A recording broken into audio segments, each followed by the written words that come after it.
Hi மக்களே, நான் தான் உங்கள் டிஆர்ஆர் வைப்ஸ்.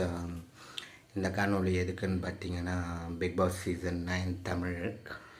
ஸோ நேற்று பார்த்தேன் டாஸ்க்கு வந்து எல்லாருக்கும் தெரியும்னு நினைக்கிறேன். ராஜா டாஸ்க்கு போயிட்டுருக்கு. So first Kana Vinoth and நம்ம தர்பீஸ் ஆரம்பிக்கிறாங்க. அது சரியில்லைன்ட்டு மாற்றி விட்றாங்க. இப்போ பார்வதியும் விகல்ஸ் விக்ரமும், பார்வதி வந்துட்டு ராணியாகவும், விகல்ஸ் விக்ரம் வந்து ராஜாவாகும்.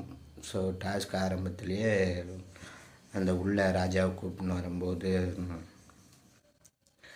வந்தவுடனே அப்போது வினோத் வந்து ஒரு வார்த்தையை விட்டுறாரு. அதுக்கு தர்பீஸ் வந்துட்டு இப்போ அவர் பாடி ஷேமிங் பண்ணியிருந்தால் அது தப்பு தான். அதே மாதிரி அவர் பாடி ஷேமிங் பண்ணால் நீ பாடி ஷேமிங் தான் பண்ணணும். அப்படி இல்லைன்னா நீ அமைதியாக போயிடணும். அதை விட்டுட்டு தீண்டத்தாகாதவர்கள், அதெல்லாம் என்ன வார்த்தை அது? நம்ம அதெல்லாம் கடந்து தான் இந்த நாட்டிலேயே வாழ்ந்துட்டுருக்கோம். இப்போ மறுபடியும் அதை பற்றி பேசுகிறாங்க. இது ரொம்ப தப்பு. இதை பற்றி கேட்க வந்த அரோரா வந்துட்டு நீங்கள் அமைதியாக இருங்கன்னு சொன்னதுக்கு நீ பேசாத, ஒரு மேனர்ஸும் தெரியல. இப்போ நமக்கு எதிர்க்க இருக்கிறவங்க நம்ம கோபத்தை இழந்தாலுமே அவங்களுக்கு தெரியுது யார் மேலே தப்பு இல்லை. நம்ம அமைதியாக இருந்து யார் மேலே தப்புன்றதை ப்ரூவ் பண்ணலாம்.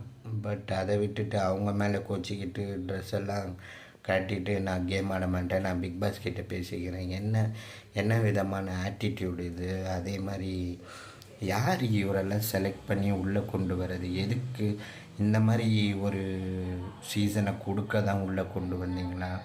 இவரை விட நிறையா ஆப்பர்ச்சுனிட்டியான பிளேயர்ஸ் வெளியே இருப்பாங்க. அவங்களெல்லாம் விட்டுட்டு இவரை கூப்பிட்டு வந்திருக்கீங்க. என்ன ஆக்சுவலாக வெளியே நடக்கிற விஷயங்கள் உங்களுக்கே தெரியும்.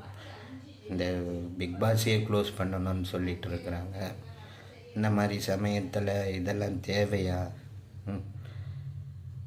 தயவு செஞ்சு அதனால் இந்த வீக்கெண்டு இல்லை முடிஞ்சால் இன்றைக்கே நீங்கள் வெளியே அனுப்புறது நல்லது இந்த சீசனுக்கு.